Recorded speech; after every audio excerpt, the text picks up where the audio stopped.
pemerintah daerah dalam pencegahan radikalisme. Bapak Ibu hadirin sekalian, singkatnya suatu negara itu akan diancam adanya ancaman, tantangan, gangguan, dan hambatan. Hati-hati. Setiap negara pasti akan menghadapi ancaman, tantangan, gangguan, dan hambatan. Nah, oleh karenanya negara kita ini membuat konstruksi namanya Ipolek Sosbud Hankam, ideologi, politik, ekonomi, sosial budaya, pertahanan dan keamanan. Kalau saya ibaratkan Ipolek Sosbud Hankam ini, Bapak Ibu sekalian, ini tubuh manusia. Kalau dia tubuh manusia, ideologi itu kepala, politik itu adalah panca indera kita, mata, mulut, penciuman, pendengaran, itu politik. Ekonomi, perut. Sosial budaya, hati. Makanya karya-karya sosial itu berangkat dari hati. Pertahanan keamanan adalah tangan dan kaki kita.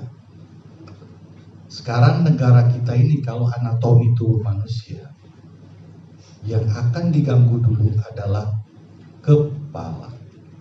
Kenapa? Kepala ini adalah ideologi. Negara kita melalui proses panjang sejarah. Dari 1908, Budi Utomo menyatakan kebangkitan nasional. Kemudian 1928, 28 Oktober tepatnya, pemuda-pemuda Indonesia menyatakan satu bangsa, satu bahasa, satu tanah air. Dan terakhir, proklamator kita menyatakan proklamasi kemerdekaan Republik Indonesia 17 Agustus 1945. Tubuh negara kita ini sudah kuat, sudah sesuai dari unsur-unsur agama, budaya, suku, ras. Karena pada saat ini Indonesia ini terdiri dari 17.500 lebih pulau. Suku bangsa kita 1.340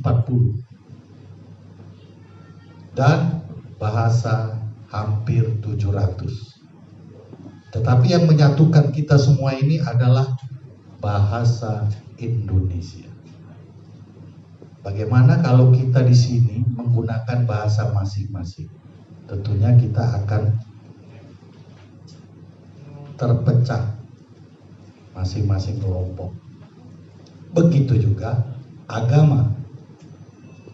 Persoalan ideologi selalu menjadi ancaman bagi negara kita.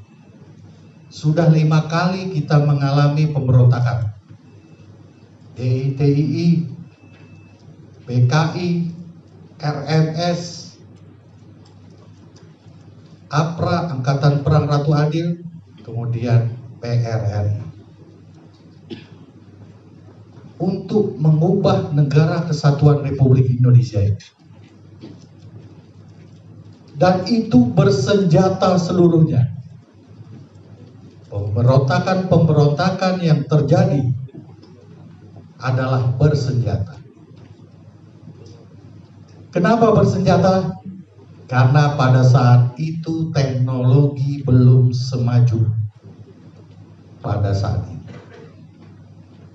Revolusi teknologi kita mengalami kemajuan. Revolusi industri sampai sekarang namanya revolusi 5.0.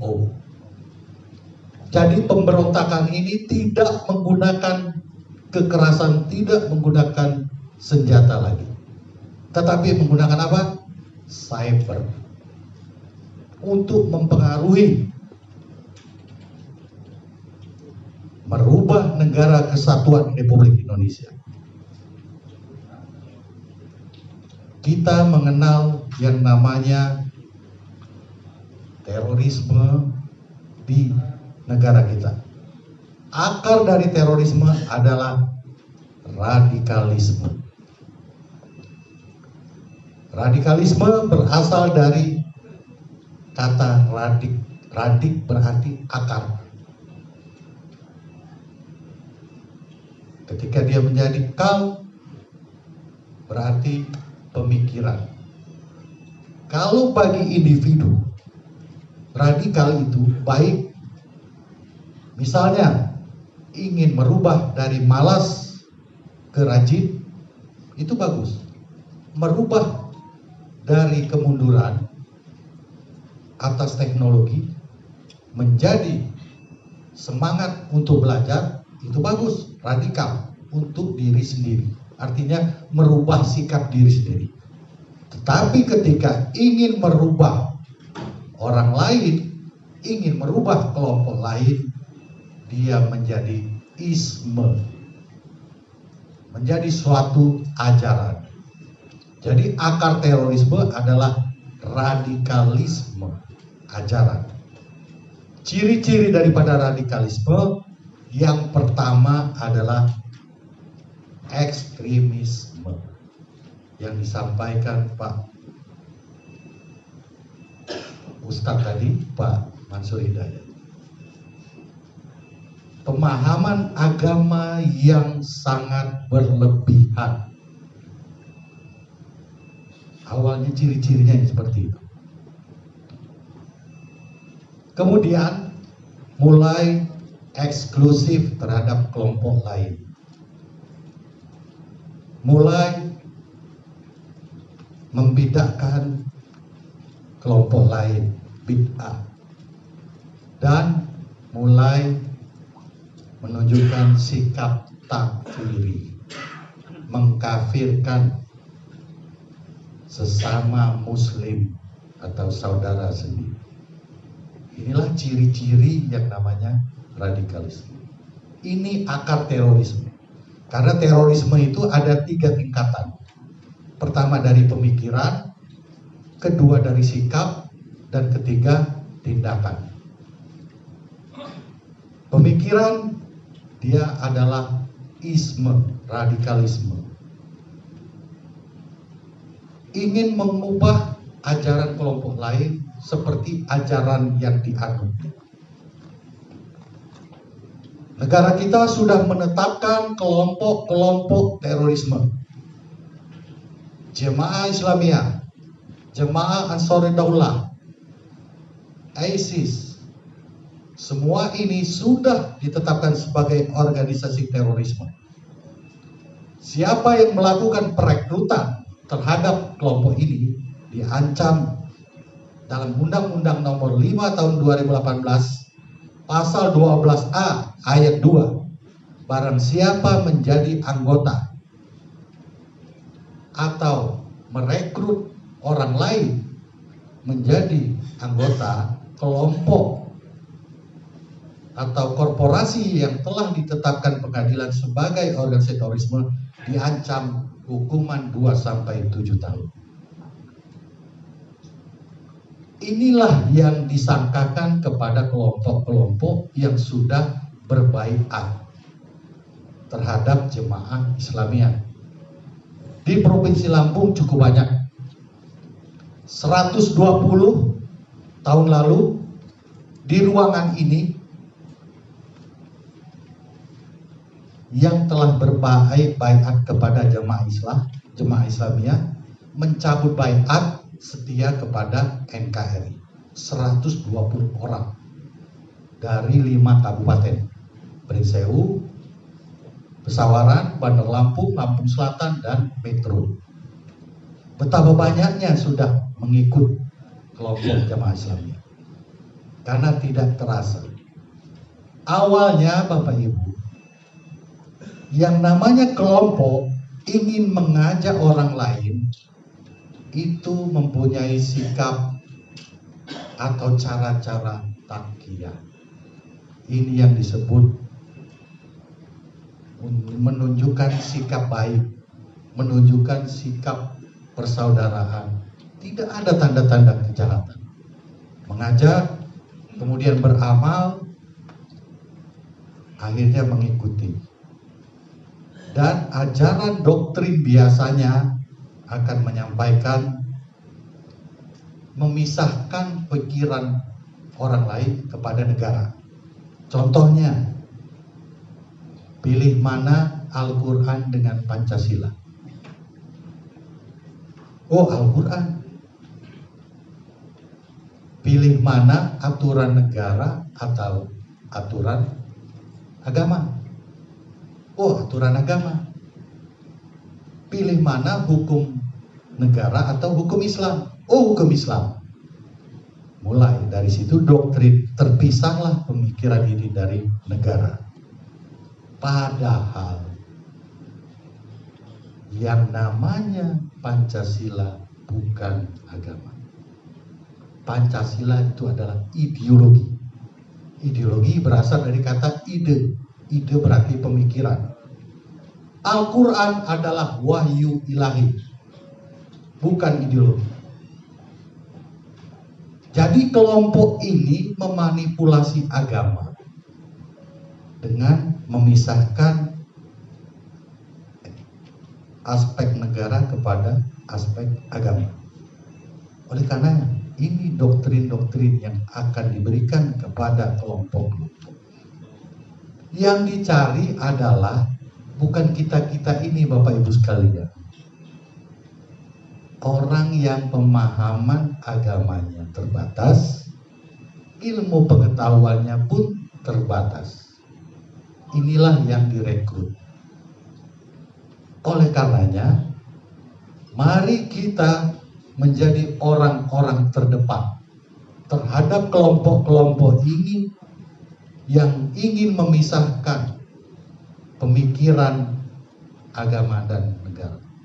Padahal Pancasila itu adalah yang disusun the founding father kita, bapak-bapak pendiri bangsa kita, yang terdiri dari ulama dan kiai, bahwa inilah yang paling tepat bagi negara kita, yaitu Pancasila. Dan Pancasila adalah sesuai dengan agama. Dari 5 sila itu, tidak ada satupun yang bertentangan dengan agama. Betul ya Pak Mansur?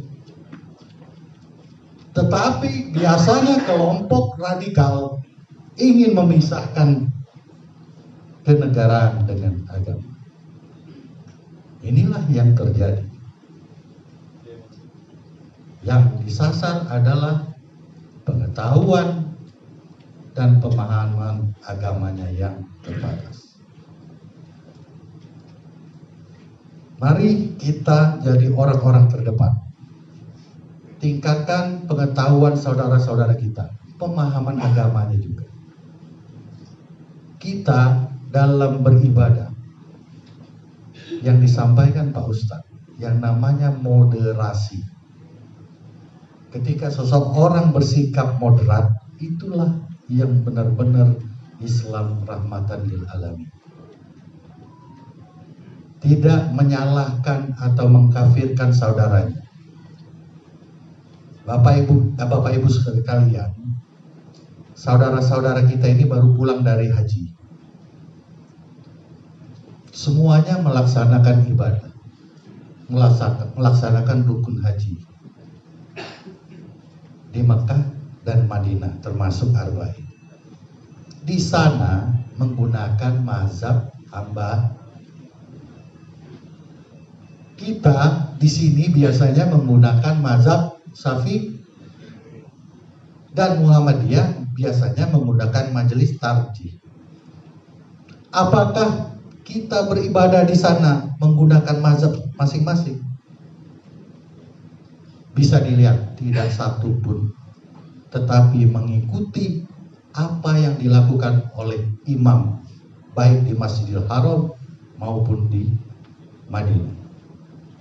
Kita mengesampingkan cara kita masing-masing. Yang di sini kita biasanya sebelum Al-Fatihah mengucapkan Bismillah, di sana tidak akan ditemukan. Tetapi semua jemaah mengikuti apa yang dilakukan oleh imam. Itu contoh moderasi. Kenapa kita tidak melakukannya di sini? Menghargai dan menghormati seorang imam. Pernah terjadi di salah satu kabupaten, gara-gara beda cara sholat, membuat masjid atau musola tandingan. Luar biasa. Sebagai kelompok agama tertentu, mari jaga sikap moderasi untuk menjaga negara kesatuan Republik Indonesia mulai dari agama masing-masing. Tegakkan yang namanya 4 pilar kebangsaan.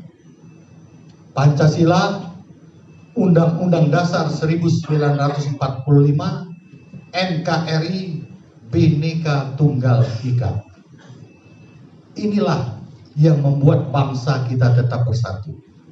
Ancaman pasti akan datang dan terus datang. Terakhir kita diancam dengan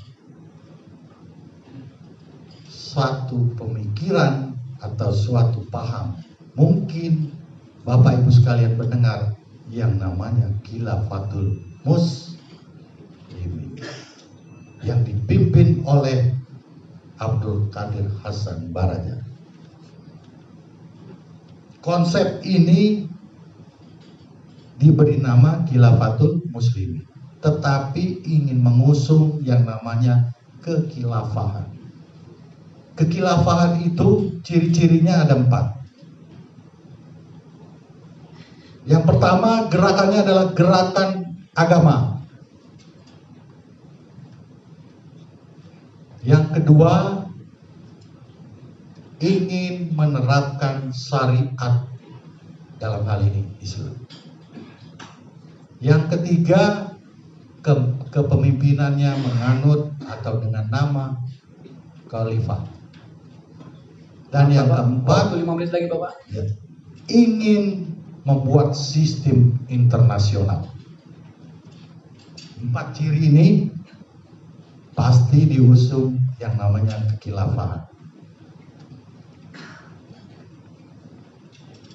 Khilafatul Muslimin jelas bertentangan dengan pasal 18 Undang-Undang Dasar 1945, di mana di dalam pasal 18 dijelaskan bahwa negara kesatuan Republik Indonesia terdiri dari daerah.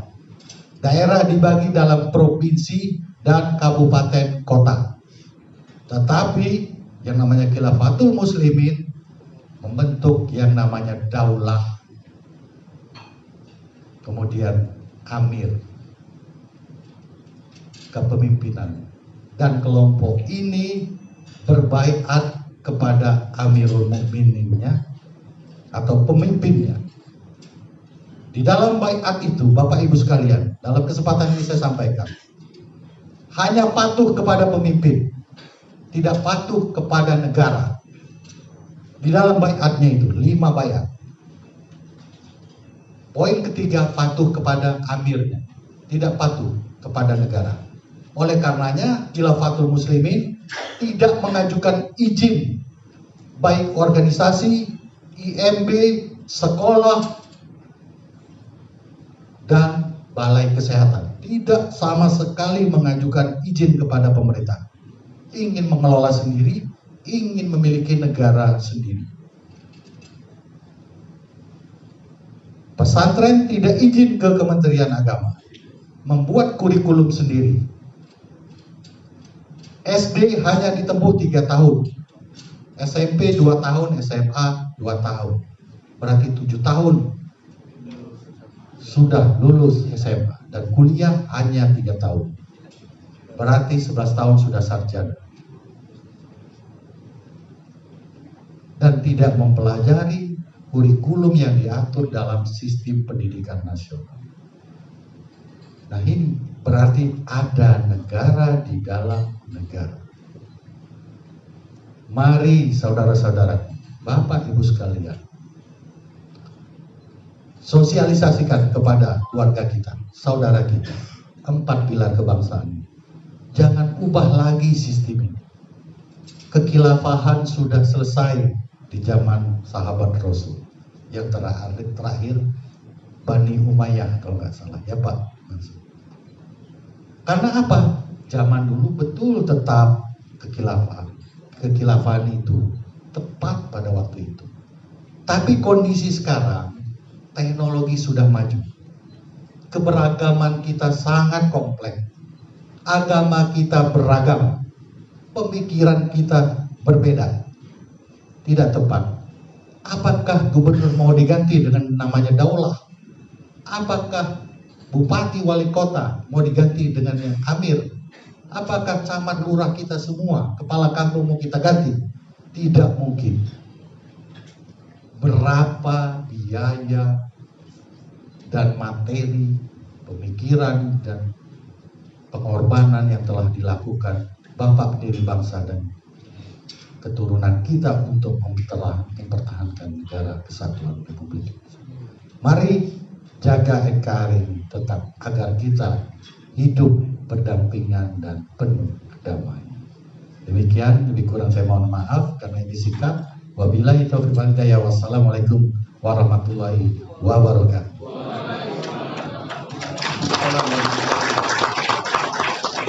Terima kasih kepada Bapak Kepala Badan